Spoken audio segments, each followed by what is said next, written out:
received a lot of phone calls from national press. What the heck happened in Oklahoma? The height of Obama-mania, and every county, all 77 counties, went for the campaign ticket, and we are going to do it again for our Republican nominee.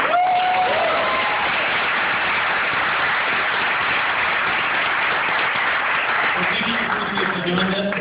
We welcome you to Oklahoma, and these are the folks that put up the yard signs, make the phone calls, the hundreds of thousands of phone calls that we'll be making. And if you are a nominee, I'm telling you right now, we're going to be the reddest state in the country again, win all 77 counties for you. So without further ado, Governor Mitt Romney.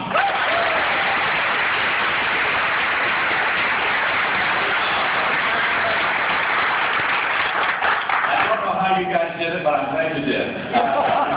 That was a big statement to become the reddest state in America and to have every county support the Republican ticket. You guys are smarter than the rest of the country. You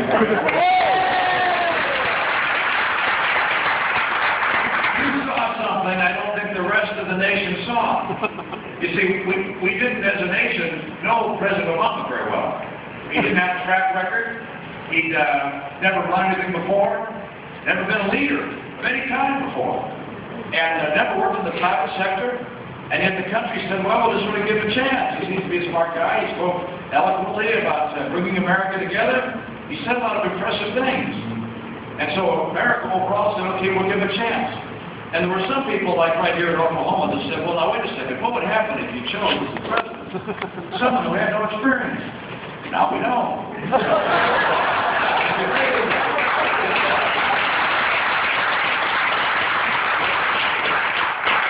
Now, I thought I'd tell you a story I told this morning, because I was just in this room. We had a group of folks that came together, and I told them about my early days and my parents' tradition. And I don't know why I was reminded of it, except perhaps being in a place of history like this. My mom and dad had a bunch of grandkids, about 25 grandkids. And when they get a group of them at the age of 12, 13, 14, they take them and put them in their Ford van and drive for 30 straight days across the country. Can you imagine doing that with, 3 teenagers? And my mom would fill a cooler full of egg salad sandwiches. My kids say they still can't look at egg salad. and they drive from national park to national park. And they were showing my kids the beauty of America. They wanted them to see the national parks, the mountains, the canyons, the rivers, the oceans, the sequoias, and so forth. They wanted my kids to fall in love with America. And I knew they were also indoctrinating my kids. They wanted my kids to understand something about the character of the American spirit. The people who had crafted this country, built this country. You see, I knew this because I've been on this trip myself with my parents. Although we went around in a rambler, all right? And we drove from state to state, and between stops at the national parks, my mom or dad would read to us from a book called Men to Match My Mountains. And this was a book that told stories of the settling of America, the women and the men that took risks and built this great country. And I was mentioning, by the way, that story to a fellow the other day. I was at an event like this, and he stood up after I was finished, and he said, Mitt, do you know where the name of that book was taken from? Men to Match My Mountains. I said, no, I didn't know it was taken from something. He said it was taken from a poem written by someone named Samuel Foss in the 1800s. He proceeded to recite the poem, unprepared. He recited this poem. I was amazed. And it goes like this. I've learned the first 4 lines. Even I can learn 4 lines of a poem. And it's relevant. I'll tell you why. It said this: bring me men to match my mountains. Bring me men to match my plains. Men with empires in their purpose. And new eras in their brains. This would be a nation crafted by people with empires in their purpose. Not conquering other nations, of course, but empires of discovery and innovation, building enterprises, discoveries, and the new era. That would be changing the world. The founders got off to the right start. They had this extraordinary idea that changed America and the world. And that was that instead of the king or the government being sovereign, the citizen would be sovereign. And that political freedom they joined with another freedom, economic freedom. They said we would be free to choose not just who represented us in government, but free to choose our course in life. And by virtue of those two freedoms, this became the place every pioneer in the world wanted to come. Every innovator came here, if they could, and built this extraordinary country, which is now the strongest nation in the history of the earth. I love America. I love the spirit of America. I love the freedoms of America. And what concerns me today is I watch President Obama and the people around him and this political class that has grown up in Washington, D.C. I see people who don't understand America. Amen. Who don't understand what makes us the great nation that we are. And that's why this president is going to be a one-term president.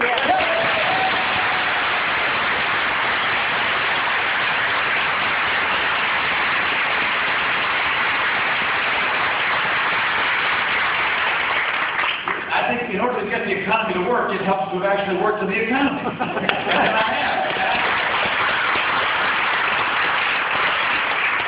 If you want to create jobs, it helps to have had a job. And I have. And I want to use that experience to get America working again. This president's done it all wrong.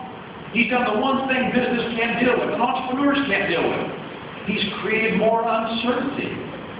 Business can deal with bad news. Banks will loan if they understand the future, but if they don't know the future for themselves, for the people they're lending to, they won't lend. And if they won't lend, then entrepreneurs can't start businesses. And you don't see the kind of growth of this country, in part because the president's created so much uncertainty. With Obamacare, with Dodd-Frank, with cap and trade efforts, with card check efforts, with the NLRB telling Boeing they can't build a factory where in a right-to-work state. They've got it all wrong. They've created uncertainty. We want certainty that believes in and will support American values and ideals, and I do, and I will get that done.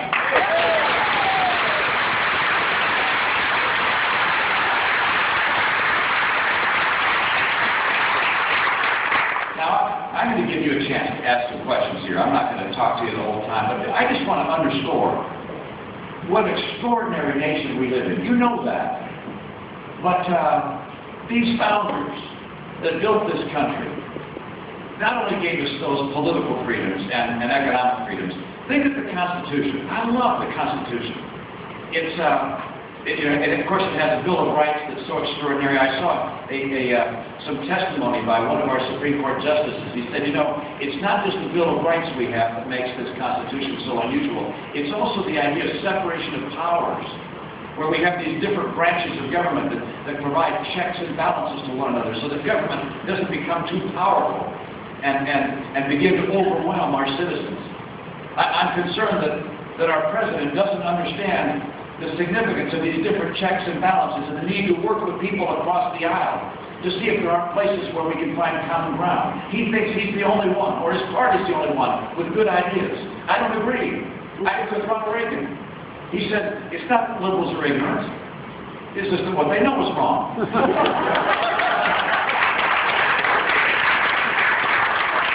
I think this president takes too much of his inspiration from Europe. In Europe, you know, they think government can guide the economy and the lives of citizens better than free people. I think Europe got it wrong. I don't think Europe is working in Europe. I sure as heck don't think it'll work here. I believe in America. I believe we got it right, and they got it wrong.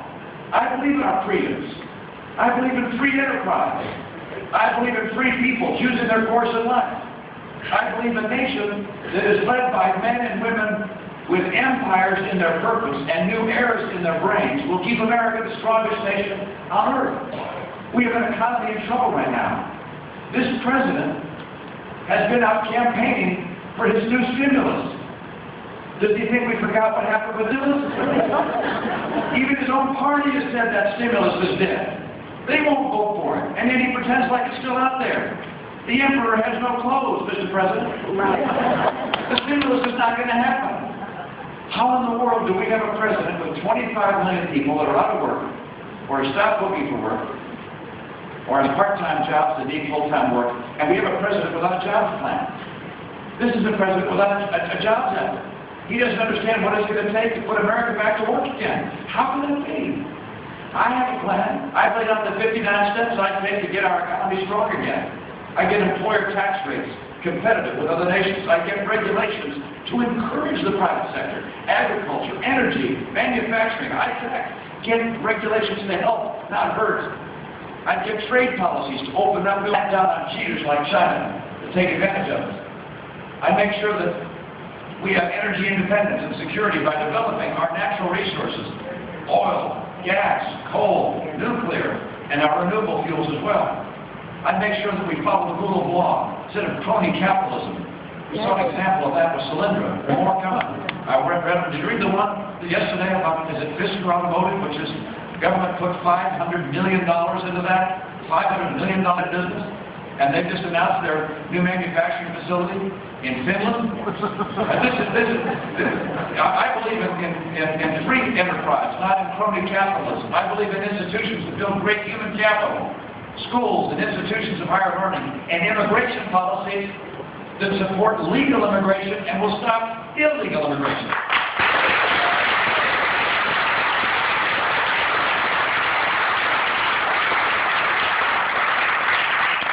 Any good jobs plan has to recognize that people will not invest their life savings in America if they see a government that consistently spends more money than it takes in. We must balance our budget, and I will do it.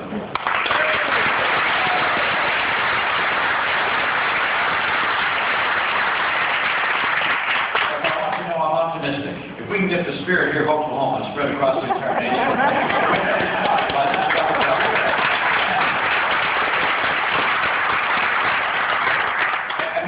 we're a patriotic people.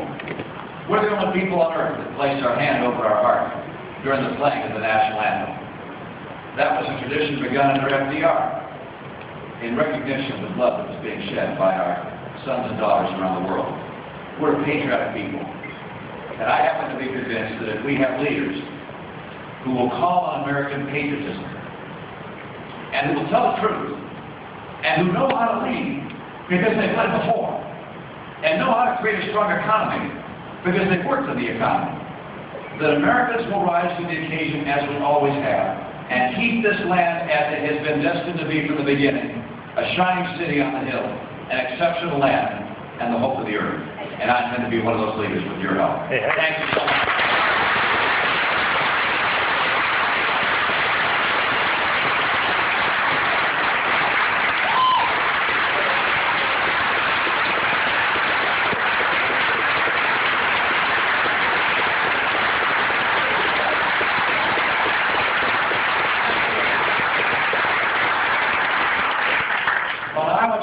Make some phone calls, but I'm going to keep it a little bit longer. You got to get your neighbors to get out and vote for Republicans, right?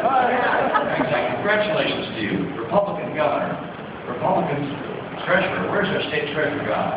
There's our Treasurer Miller back there. It's good to have you here.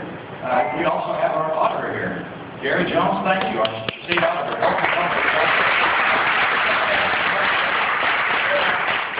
A lot of state legislators. You guys came in and got the chairs before they got a chance to sit down. They're standing up. Let me turn to you if you have any questions that I can respond to. Yes, ma'am. Carol Hefner from Edmond, Oklahoma. Hi, Carol. And we appreciate you being here. My question is, a number of your opponents are now coming out with tax plans. Do you have a plan that you're going to be bringing forth to the American public anytime soon? Now, I already have something I put in place immediately. And that's this. The things I do upon taking office on day one, literally, are these. One, bring our corporate tax rate from 35 to 25, and we'll get rid of some deductions and exemptions and special deals so we get our tax rate competitive so we can create more jobs here. And number two, I want to find a way to help middle-income Americans right away. Because the middle class has been the portion of America that's been most badly hurt by the Obama economy. And so one of the things I would do immediately would be to say for middle-income Americans, there'll be no tax on your savings, no tax on interest, dividends, or capital gains, none. So you can save your money for retirement or for school or whatever the heck you'd like. I want to do those things right away. Then we'll go to work on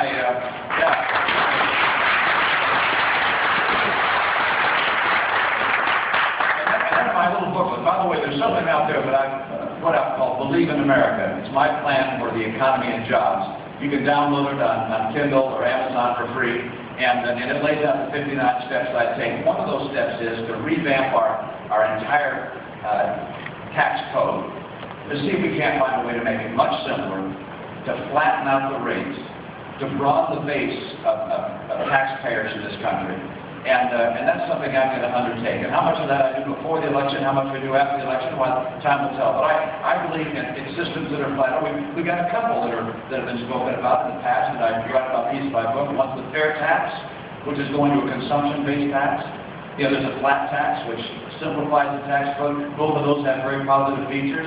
I want to make sure that whatever code or whichever plan we put in place, that we make sure we don't add a burden on middle-income Americans. My priority is helping middle-income Americans keep more of their money and encourage the growth of our economy. And that's what I'll do. Thank you. Senator Sullivan, Oklahoma County Assessor. Would you explain us your position on gun control? Yeah, well, I explained my position on gun control. Yeah, I believe in the Second Amendment, and I don't believe there are any new laws that we need to put in place that relate to guns at this stage. We have all the laws that are necessary in that regard. We just need to enforce them. And so I guess that's plain and simple where I am. Thank you. Yes. I want to introduce your father in Kenosha, Wisconsin. Oh, my goodness. When he was president of American Motors. And that's something. He passed along a lot of good pre-authorized beliefs to you, I'm sure. So I know you're going to be a good leader for conservative America and civil support. Thank you so much. That gentleman, you made my day. For those who didn't hear that, that gentleman indicated that he wants to introduce my dad. In Kenosha, Wisconsin. Kenosha, Wisconsin was where they made American Motors. There's another Wisconsin girl. They made Ramblers and Jeeps and American Motors products. For you young people, you've never heard of a Rambler. But the Jeeps that you've heard of, they were made by American Motors, and my dad was president of that company. It's quite a story. America is. My dad, you see, was born in Mexico, and of American parents that were living there. And after he was 5 or 6 years old, they came back to the U.S. His dad was in construction. And, you know, construction is boom or bust. His dad went broke more than once. My dad was a lath and plaster carpenter. He could take a handful of nails, stick them in his mouth, and then spit them out, pointy and forward, and bang them but my dad didn't believe that just being a lath and plaster carpenter could keep him from his dreams. He never graduated from college, couldn't put the money or time together to get a degree, but he went out to be head of a car company, and then became governor of a city, and ran for president. He was part of the cabinet, was the secretary in President Nixon's cabinet.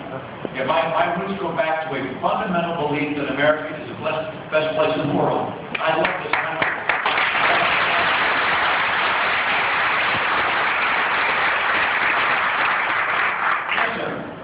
Bill Crozier, Union City. Hi, Bill. Welcome to Oklahoma. Thank you. I was wondering, after all the debates are over, will you be the one to be able to unite the Republican Party together, all the factions, unlike 1964? You know, I happen to think that we're going to be highly united as a party. And I think the reason for that is Barack Obama. I think he's brought together the conservative movement in a way no one would have imagined. You know, he was once a community organizer, all right? And he's proving he's doing it again. He's organizing it.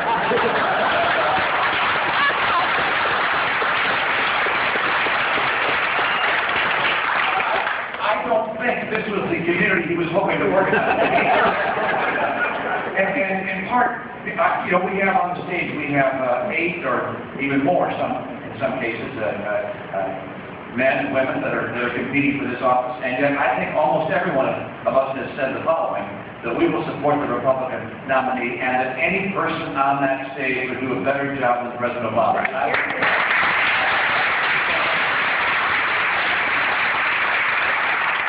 Now you look like you're in the media. Oh, I'm only getting after this. Look at the media.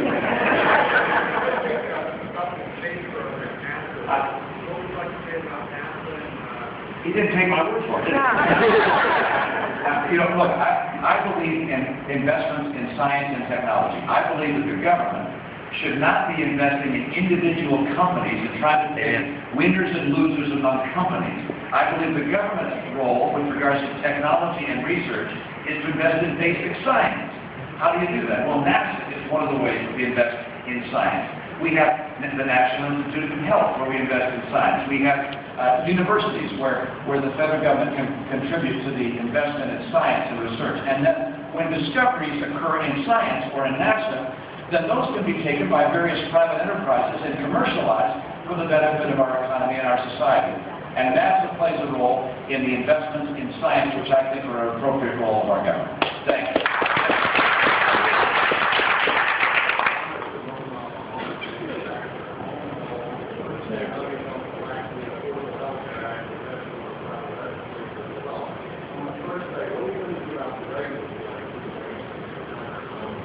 Yeah. I was just mentioning earlier this morning some numbers, and I apologize. The auditor and the treasurer may forgive me for talking about numbers too much, but I was surprised. I was told the amount of income tax that's collected every year from individuals and businesses totals $1,100 billion.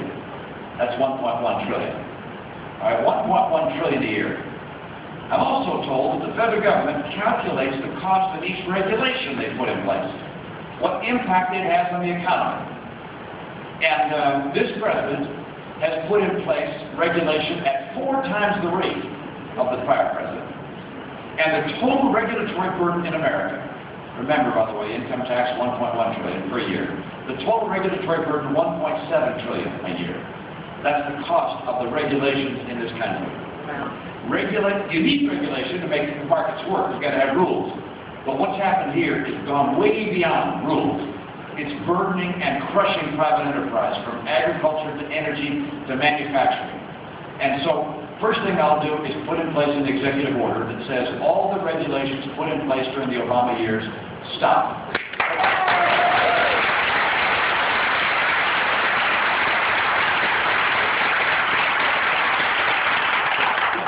Them one by one and get rid of those that are killing jobs. Number 2, anytime an agency of government wants to create a new regulation, they have to take an old regulation of equal size and cost on the economy and eliminate it. So we're not going to add more. And finally, any regulation that's calculated to have an impact of $100 million or more on the economy has to be approved by Congress. So I think we're going to get serious about regulation. We have to be careful as Republicans, because the Democrats use this against us. They say, oh, you're for deregulation, and this causes, well, we're for regulations that are modern and updated and that encourage the private sector. We like to think of government as protecting our rights, preserving our liberty, and encouraging the private sector so we have good jobs and good incomes. As opposed to government right now, which seems to have the attitude that we're the bad guys. Yeah. That the citizens and businesses are bad. Good guys. Look, their job is to work together with free citizens. The wonderful 10th Amendment, it says that powers not specifically granted to the federal government are reserved by the states and the people. They're supposed to be helping. And it doesn't feel like that to a lot of people that are in business trying to create jobs right now. I want you to know, I love this country. I love the American people. I love every aspect of this nation. I'm convinced that we will remain the greatest nation on earth. I'm convinced that if we keep the current president, he will put us on a course that will weaken America, militarily, economically, and from the standpoint of our fundamental values. I will make sure that we strengthen America, that we keep this nation the shining city on the hill. We are an exceptional land, in part because of the extraordinary insight by our founders that we were endowed by our Creator with certain unalienable rights, and they can't be taken away by government. I will assure that our government will preserve them and protect them. Thanks, you guys.